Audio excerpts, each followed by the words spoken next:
It is the morning of August 8th, 1944, and the hedgerow country of Normandy is still thick with the particular silence that comes just before everything goes wrong.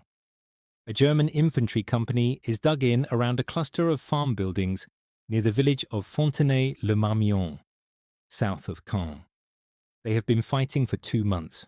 They are tired, they are well armed, and they have held positions like this one before against tanks, against artillery, against everything the Allies have thrown at them. The men in the farmhouse windows have a clear field of fire in every direction. They are not afraid. Then something appears at the edge of the field that none of them have seen before. It moves like a Churchill tank. The broad, hulking silhouette is unmistakable. But something trails behind it, connected by what appears to be a thick, armoured pipe, a great squat box on tracks that follows the tank like a shadow with wheels. The defenders watch it come. They call for anti-tank fire. The shells strike the vehicle. It keeps moving. One of the men raises his rifle. Another reaches for a Panzerfaust. And then the tank stops, and something happens at its hull that takes a half-second to process, because the human mind is not built to accept what it sees next. A column of burning liquid erupts from the front of the vehicle. Not a flash, not an explosion, but a sustained arcing stream of fire that travels across the field in a great writhing rope of orange and black, moving with deliberate, almost lazy authority until it reaches the farmhouse wall and pours through every gap it can find. The noise it makes is nothing like a gun. It is closer to the sound of a vast industrial furnace brought to the battlefield, a roar that sits beneath screaming and above silence. The German company does not hold the position. They run. Veteran soldiers, men who have withstood artillery barrages and armoured assaults, break and sprint for the tree line, without orders, without coordination, abandoning weapons and equipment as they go. Several attempt to surrender before the stream of fire even reaches them. The farmhouse burns for 4 hours. The machine responsible for this carries no conventional gun. In the position where a hull machine gun would normally sit, there is instead a nozzle, a pipe, an aperture connected to a pressurized fuel system capable of projecting burning liquid to a range of roughly 110 meters. It fires no shells. It has no tracer rounds, no barrel, no breech. What it carries instead is approximately 1,800 litres of thickened petroleum, enough to sustain approximately 81-second bursts, hauled across Normandy in an armoured trailer that trails behind it like a mechanised tumour. The British Army called it the Churchill Crocodile. The men who had to face it called it something considerably less clinical. To understand why the crocodile existed, you must understand the problem that nearly broke the Allied advance before it had properly begun. The fortifications the Wehrmacht had constructed across occupied Europe, the Atlantic Wall, the defensive lines in Italy, the prepared positions in Burma and across the Pacific, shared a fundamental architectural logic.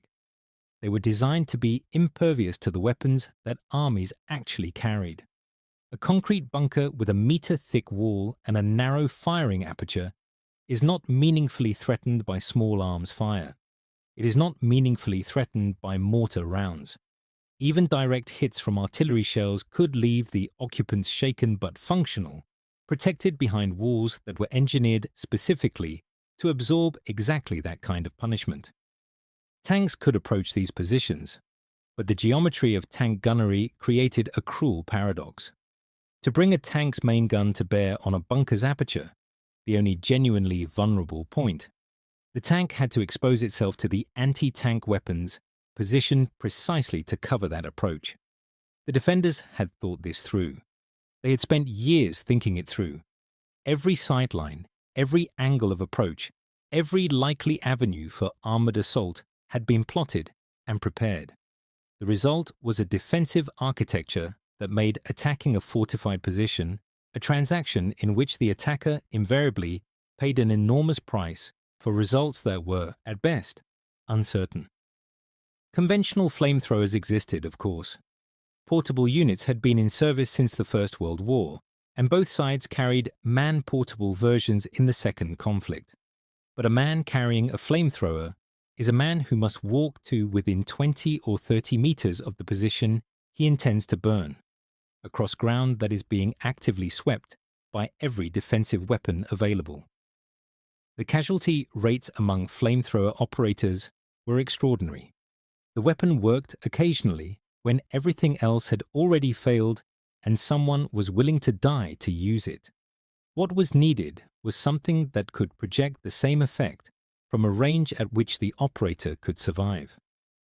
The British answer began taking shape within the Petroleum Warfare Department, a body established in 1940 with the specific and rather alarming mandate of developing petroleum-based weapons for national defense.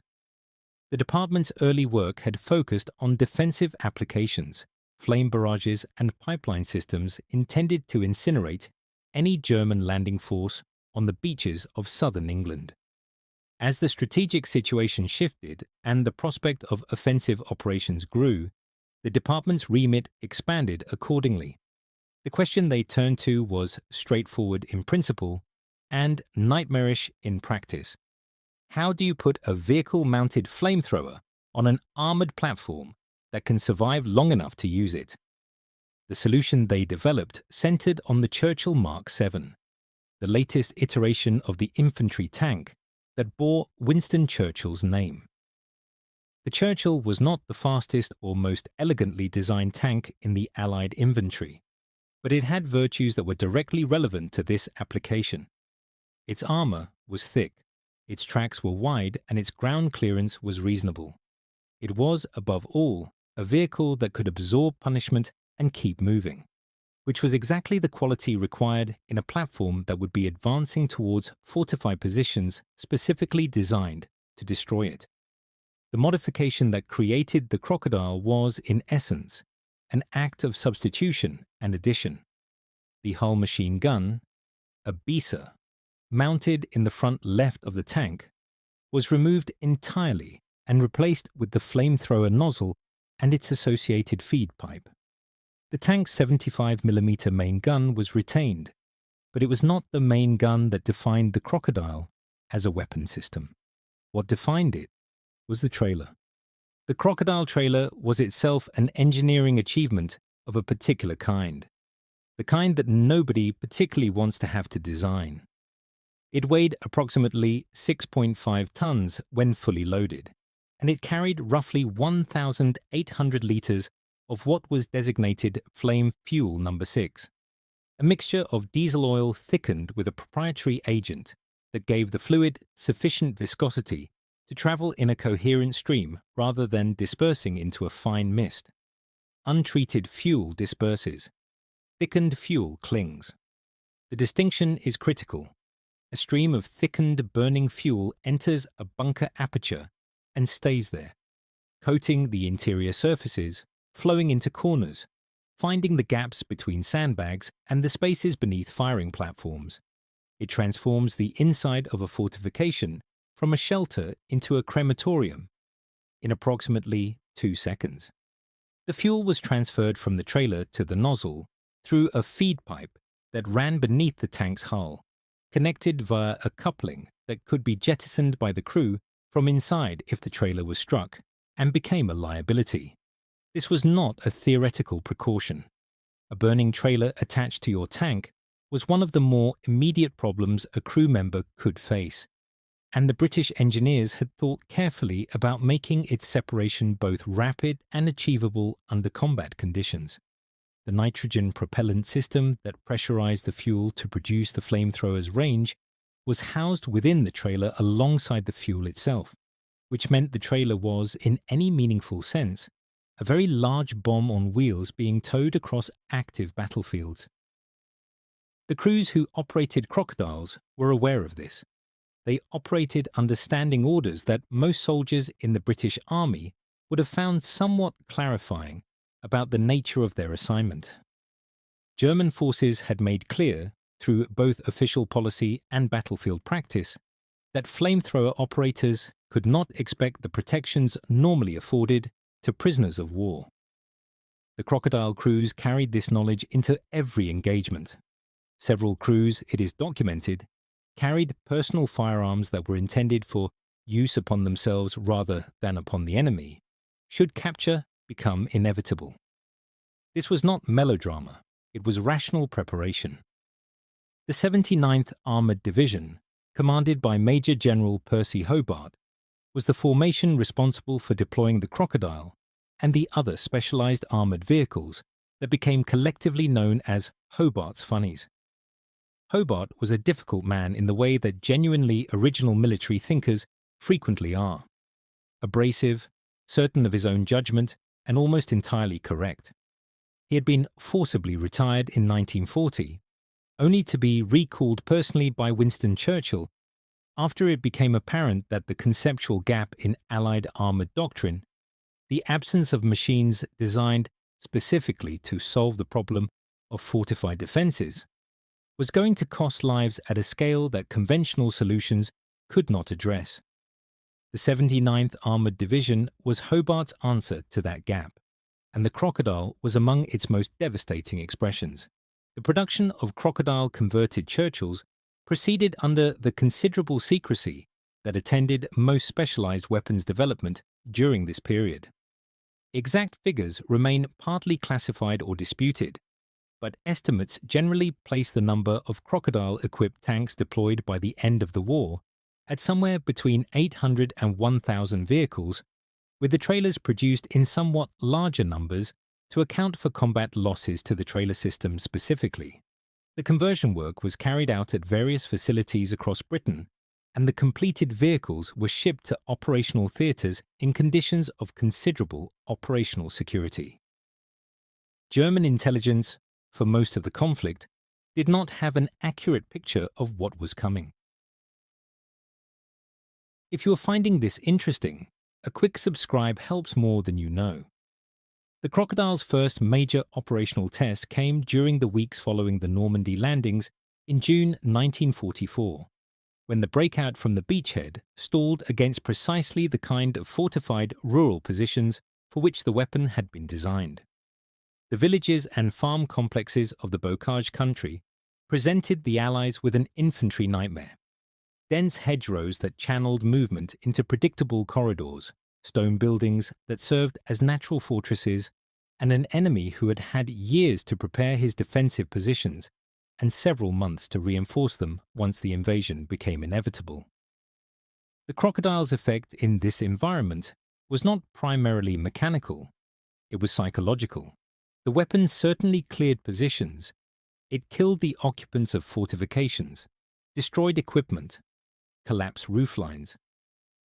But what the operational records document most consistently is the effect of its approach on defenders who could see it coming, but not yet feel it.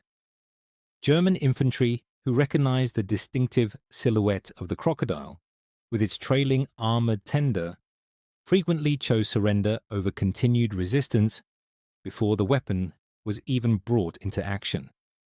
In some engagements, the positioning of Crocodiles at the edge of a defended area produced immediate white flags from fortifications that had been holding out against conventional assault for hours.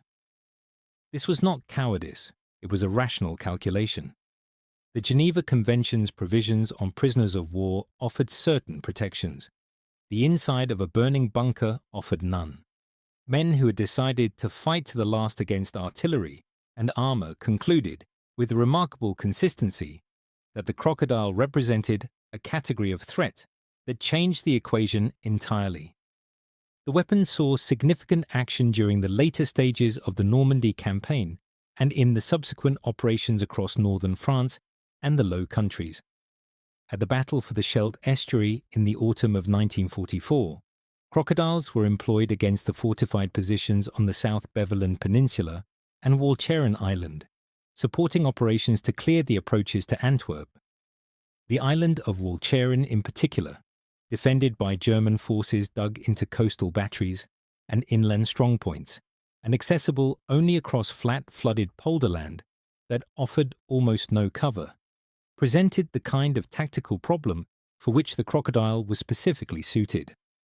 Armoured vehicles crossing exposed ground towards fixed fortifications, relying on their armour rather than concealment, approaching to a range at which conventional weapons would typically be suicidal, and then projecting fire into positions that artillery had damaged but not destroyed.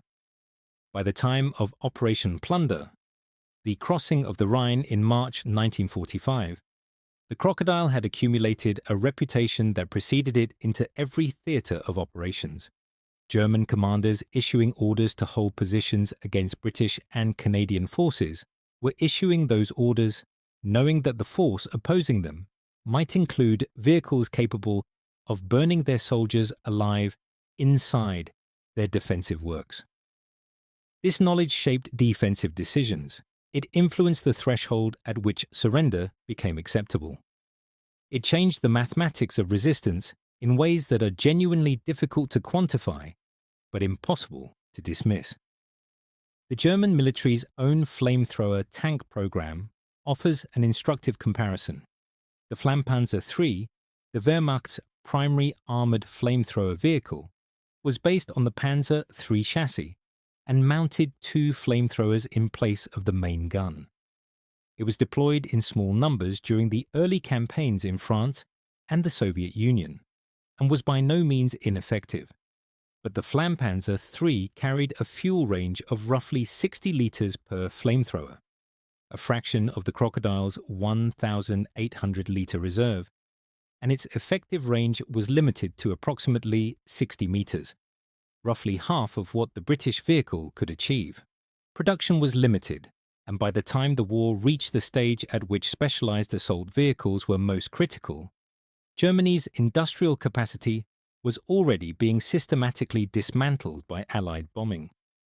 The American military developed their own vehicle-mounted flamethrower solutions, most notably the M4 Sherman-based variant designated the POA-CWS-H5, which saw extensive use in the Pacific Theater against Japanese fortifications on islands such as Iwo Jima and Okinawa.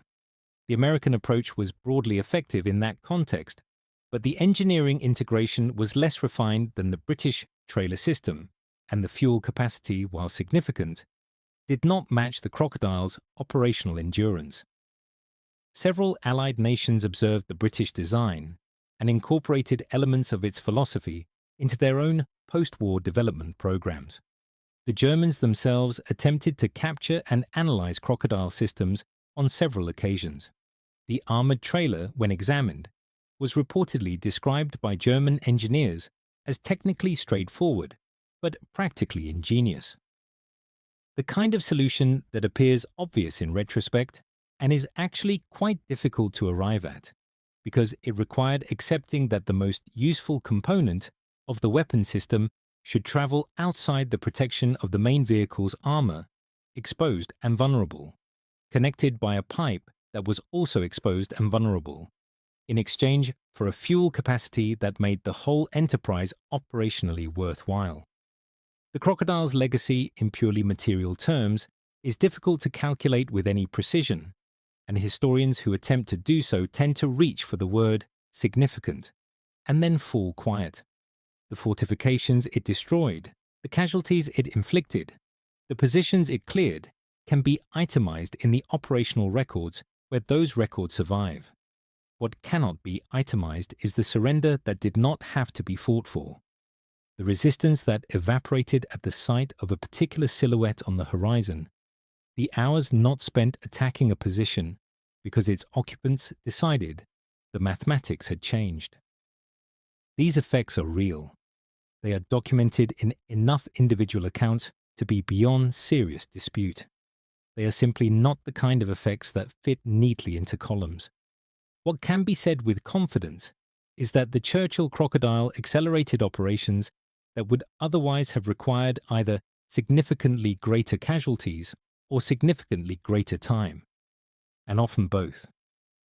In an Allied strategic context where every week of additional combat in Europe represented additional losses to men who had already been fighting for years, and additional time for German forces to consolidate positions that would have to be attacked again at greater cost. The compression of resistance that the Crocodile produced was a genuine contribution to the strategic outcome. Several surviving Crocodile vehicles can be examined today. The Tank Museum at Bovington in Dorset holds examples, and the particular physical reality of the vehicle, its bulk, the enormous trailer, the relatively modest aperture from which so much destruction emerged, tends to produce a specific reaction in visitors who stand next to it. It is not a glamorous machine. It does not have the angular elegance of some of the period's more celebrated designs. It looks like exactly what it is, a practical solution to a practical problem, engineered without sentiment by people who understood that the problem needed solving and did not have the luxury of time. The date is still August 8, 1944. The farmhouse near Fontenay-le-Marmion is burning, and the men who had held it for 2 months are gone. The Crocodile moves forward, trailing its armored shadow, and the field ahead is quiet. Not because the enemy has been defeated by superior numbers or greater courage or more concentrated firepower, because somewhere in the hedgerows on the far side of that field, men who have survived artillery and bombing and armored assault have looked at what is coming and concluded that there is a category of threat against which continued resistance is simply not a sensible transaction. It carried no gun in any conventional sense of the word, no rifled barrel, no shell with a bursting charge, no tracer arc describing a trajectory that the human eye can follow and the calculating mind can account for. What it carried was fire, slow, deliberate, pressurized, thickened, and entirely patient, and the knowledge baked into every German defensive doctrine by 1944 that the Churchill Crocodile would find you wherever you were hiding and bring it right to you. The hedgerows of Normandy remember it. The pillboxes at Walcheren remember it. The Rhine's far bank, held by men who watched the British armour roll towards them in the grey morning of March 1945, remembers it.